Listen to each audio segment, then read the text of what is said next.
Hey everyone, welcome back to Tame and Unfiltered. Today we're diving into a fascinating concept from Stoic philosophy that you might not have heard much about: negative visualization. It's a practice that can transform how you see life and how you approach your everyday challenges. Sounds intense, right? But stay with me, because by the end of this video, you'll be thinking about the world in a whole new way. Let's get into it. What is negative visualization?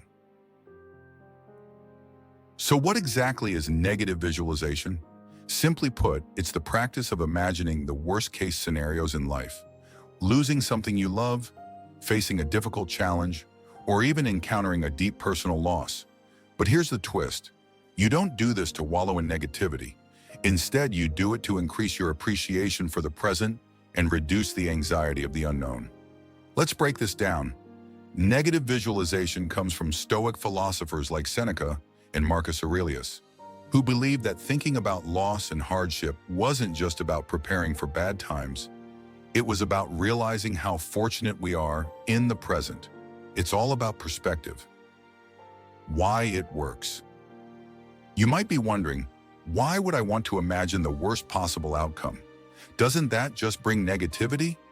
Well, the truth is, the practice actually helps you appreciate the good things in your life a lot more. Imagine for a moment that you lost your job. Now take a second to really think about what that would mean. The challenges you'd face, the things you'd have to adjust to, and the stress that would follow. Sounds tough, right? Now imagine you've just come out of that hardship and you find a new job. Or better yet, you realize you still have your family, your health, and your ability to adapt. The next time you're at work, you're not just going through the motions. You'll feel gratitude for having that job, for the paycheck, and for the opportunity to grow.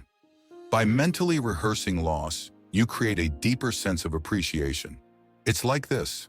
When you fear losing something, you're stressed. But when you've already imagined that loss, the fear goes down because you've prepared yourself for the worst. It's counterintuitive, but it works. Reducing anxiety.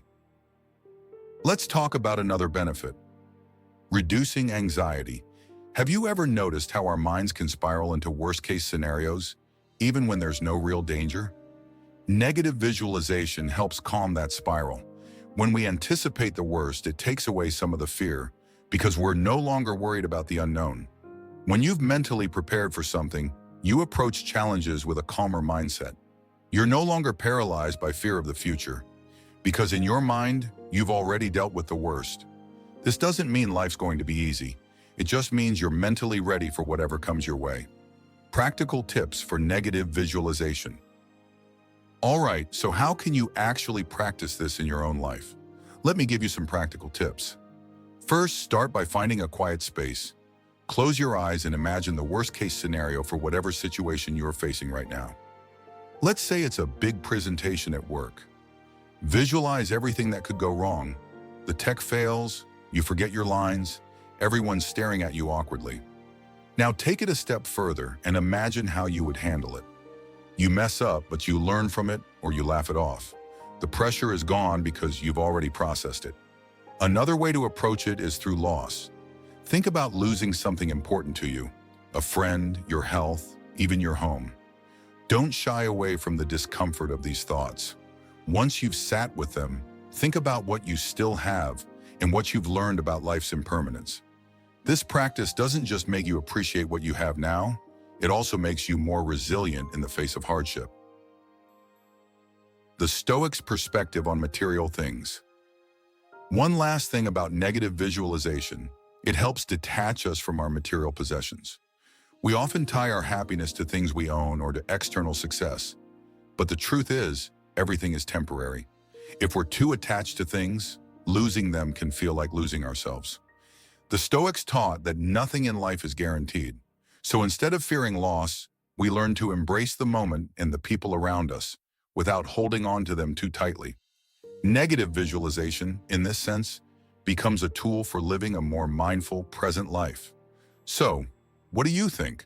Would you try incorporating negative visualization into your own life? It might seem a little strange at first, but the benefits, gratefulness, resilience, and reduced anxiety, are well worth it. If you enjoyed this video, don't forget to hit that like button and subscribe for more content like this. And leave a comment below. Have you ever tried negative visualization or similar